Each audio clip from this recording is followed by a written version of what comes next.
Dentro de la configuración, nuestro segundo elemento va a ser la configuración de la empresa. Entonces aquí vamos a ver que las opciones que tenemos de configuración pues van a depender de los módulos que tenemos instalados. En el caso de que tengamos instalados la contabilidad, pues nos va a aparecer esta pestaña de información contable que no va a aparecer en caso de que no tengamos el módulo. De igual forma, en la parte de configuración, si no tenemos instalado el módulo de facturación o no tenemos instalado el módulo de nómina, pues la parte de configuración de estos módulos no nos va a aparecer. En este caso vamos a ver cómo es la configuración de una base que tiene instalados pues todos los módulos. Entonces, lo primero que tenemos aquí es la información general, donde vamos a colocar el tipo de documento, el documento de nuestra empresa y los datos de dirección, país, ciudad, etc. Normalmente cuando creamos una base, estos datos ya vienen por defecto marcados en la compañía. En la parte derecha podemos seleccionar qué régimen tributario somos, si régimen común o régimen simplificado. También podemos colocar nuestro CIU principal y si tenemos varios CIU secundarios, pues los podemos ir agregando acá. Finalmente tenemos la responsabilidad calidad de atributos, en la cual podemos escoger si somos grandes contribuyentes, autorretenedor, agente de retención IVA, régimen simple o en caso de que no sea ninguno de estos, vamos a colocar el R99PN que aplica a no responsables. En la siguiente pestaña tendremos la información adicional. Aquí podemos colocar el sitio web, el teléfono y el correo electrónico de nuestra empresa. Estos datos básicamente se van a mostrar en las representaciones gráficas de nuestra factura, de nuestros disponibles de nómina, de cotizaciones, pedidos, etcétera, etcétera. Entonces, si queremos que esta información se vea en estos documentos, pues debemos diligenciarla en esta parte de acá. La tercera pestaña es la de las cuentas bancarias de nuestra compañía. Entonces aquí vamos a agregar las cuentas que dispongamos. Entonces, por ejemplo, voy a colocar una cuenta. Entonces aquí le coloco el número, le coloco el tipo si es de ahorro o cuenta corriente y aquí vamos a buscar el banco en el que tengo mi cuenta. Aquí, por ejemplo, vamos a buscar Bancolombia. Si tenemos los datos de la sucursal en la cual tenemos abierta, tenemos abierta esta cuenta, pues los podemos aquí agregar, la dirección, dirección complementaria, el código de la oficina y la ciudad. Este dato es importante que lo llenemos, está como obligatorio, al menos es la información que nos pide el sistema en qué ciudad tenemos abierta esta cuenta. También si tenemos o si queremos colocar el teléfono y el correo electrónico del asesor, lo podemos hacer.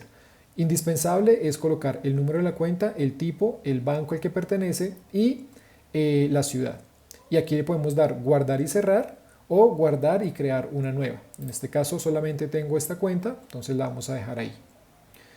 Luego tenemos un apartado de información contable y aquí tenemos dos pestañas. La primera es la que nos va a permitir colocar los niveles analíticos para el tema de centros de costos. El sistema nos permite manejar centros de costo hasta 5 niveles. Entonces, si nosotros queremos manejar todos los niveles, lo podemos hacer, o si queremos manejar uno o dos niveles de centro de costo, también lo podemos hacer.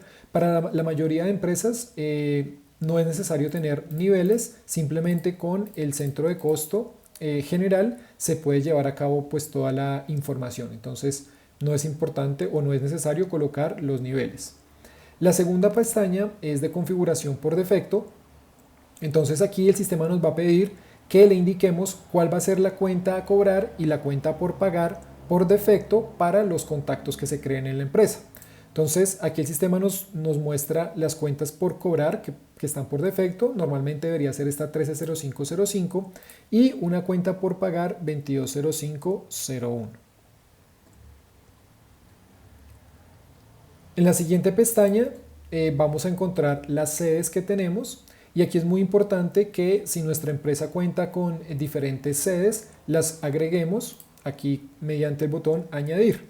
Entonces la información que nos pide de una sede también va a variar dependiendo si tenemos instalado el módulo de nómina o no, pero se consta pues de una dirección,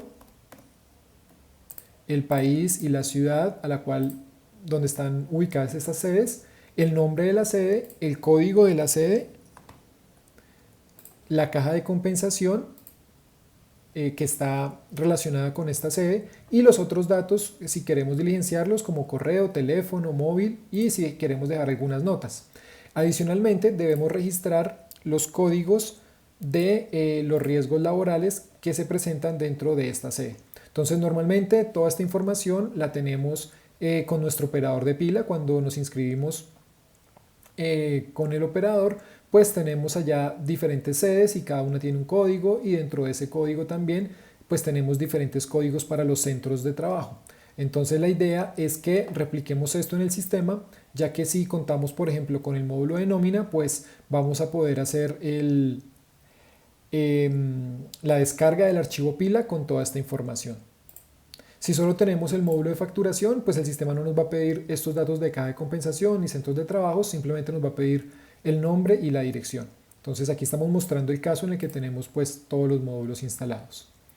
Finalmente vamos a llegar a la pestaña de configuración donde vamos a como tal parametrizar los módulos de facturación y de nómina. Aquí el sistema nos muestra el plan actual en el que estamos y si queremos también nos muestra un botón para cambiar el modelo de documento. Antes de cambiar esto debo llenar los datos obligatorios, entonces ya lo vamos a ver. Entonces en esta parte de facturación tenemos primero la precisión decimal, es decir, cuántos decimales vamos a aceptar o vamos a dejar para la facturación electrónica. Mínimo, mínimo tendríamos 0, si no queremos manejar decimales dentro del sistema podríamos colocar 0 y máximo podemos manejar hasta 6 decimales. Entonces si la empresa por su operación requiere tener decimales, entonces la idea es que le coloque 6 máximo o si no, pues lo puede dejar en 2 o en 0. Normalmente el estándar para la facturación en Colombia es de 2 decimales. Luego de esto tenemos los tipos de factura. Aquí ya va a depender de las facturas que realicen cada empresa. Lo normal es que tengamos factura nacional. Para el caso de las personas que tienen exportación, pues tendrían exportación. Aquellos que hacen facturas de mandato, pues también pueden seleccionar esta. Y está también las personas que tienen las empresas que manejan AIU. Entonces, cuando seleccionan este check de AIU, el sistema nos va a preguntar si todos los impuestos se aplican sobre la IU o no. En el caso de que chequemos esta opción, lo que va a pasar es que tanto el IVA como las retenciones se van a calcular en base o con base a la IU. Esto aplica para ciertas empresas, el caso de servicios de vigilancia, aseo, temporales y otras empresas. Entonces hay que identificar bien si en nuestro caso nosotros generamos factura de AIU y cumplimos estas condiciones para marcar aquí este check. Si no, no se deja marcado. Luego tenemos las características avanzadas en la cual podemos seleccionar si nuestra empresa maneja multimoneda, es decir, dólares, euros u otras monedas. En el caso de que se maneje, el sistema nos va a mostrar o nos va a pedir que le digamos cuál es el tipo de documento en el cual vamos a registrar las diferencias en cambio. Entonces aquí podríamos buscar si existe una que se llame diferencia en cambio y sí, el sistema normalmente por defecto tenemos un tipo de documento para esto y aquí vamos a colocar la cuenta de ganancias y pérdidas que manejemos cuando se efectúen o cuando hayan diferencias en cambio. Entonces esto aplica cuando se hacen facturas en una moneda pero el pago o el recaudo se hace con una fecha diferente y aplica una tasa o una TRM diferente y pues se generan diferencias en cambio. En el caso de que no tengamos esto, pues simplemente no parametrizamos estos valores. Por último, en la parte de compras, vamos a colocar si queremos tener un aprobador en las órdenes de compra. Esto sirve para que cuando vamos a generar una orden de compra, le coloquemos un valor mínimo y a partir de este valor, el sistema siempre va a pedir una aprobación del responsable de compras. Si no queremos que aplique ningún tipo de aprobación, no le colocamos el check o le podemos simplemente colocar aquí un valor muy grande. La siguiente pestaña de configuración es la de nómina y aquí le vamos a indicar al sistema cuál es el periodo en el que vamos a generar la primera nómina. Entonces esto es importante ya que la idea es que empecemos a generar las nóminas a partir de cierto punto y de ahí hacia atrás tendríamos que cargar esa información por medio de una plantilla como históricos de nómina. Entonces hay empresas que prefieren, no sé, si estamos en el año 2021 y estamos en junio, colocar desde enero y manualmente llenar todas las nóminas que se tienen desde enero, o hay empresas que prefieren colocar aquí, por ejemplo, junio, y de enero a mayo pues suben los históricos mediante plantillas. Entonces eso ya depende de lo que prefiera cada empresa. Luego de esto tenemos la opción de colocar las incapacidades. Entonces aquí el sistema nos pregunta a qué valor o a qué porcentaje se pagan las incapacidades los 2 primeros días, del día 3 al día 90 y cuando hay más de 90 días. Recordemos que la legislación colombiana desde el primer día hasta el 90 reconoce el 66,66%, pero una práctica habitual entre las empresas colombianas es pagar los 2 primeros días de incapacidad al 100%. Luego de más de 90 días, 50%. Entonces, estos valores se pueden parametrizar de acuerdo a lo que quieran las empresas. Hay empresas que deciden pagarle a sus empleados la incapacidad completa hasta los 90 días, aunque el recobro que se haga a la EPS pues sí está basado en este valor, es menor. Entonces, de acuerdo a las políticas del empleador, pues se pueden seleccionar estos valores. Luego tenemos una opción de controlar vacaciones. Este checkcito que está acá nos permite controlar las vacaciones que se le van a otorgar a un empleado. Entonces, cuando este checkcito está prendido, lo que hace el sistema es controlar que si tiene acumulados solamente 10 días de vacaciones, pues el sistema no permita darle 15 días de vacaciones. Entonces, hay empresas que tienen vacaciones colectivas o que dan más días de vacaciones de los que tenga acumulado el empleado. Entonces, para estas empresas no se marca esta opción. Aquellas empresas que hacen un control riguroso de los días de vacaciones que tiene el empleado, sí lo deben marcar.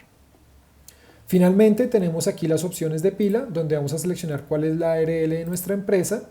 Vamos a colocar cuál es la fecha de constitución de nuestra empresa. Y si aplicamos para la ley 590 de 2000 o para la ley 1607 de 2012. Entonces, esta parte es muy importante que antes de configurarla se valide con el contador o con la persona que nos ayuda a llevar la parte de nómina, si aplicamos o no, porque de acuerdo a lo que le indiquemos al sistema, pues los cálculos de la nómina en cuanto a seguridad social, aportes, etcétera, pues va a cambiar. Finalmente, pues si queremos añadir el logo de nuestra empresa, lo podemos hacer aquí en esta parte de acá y podemos seleccionar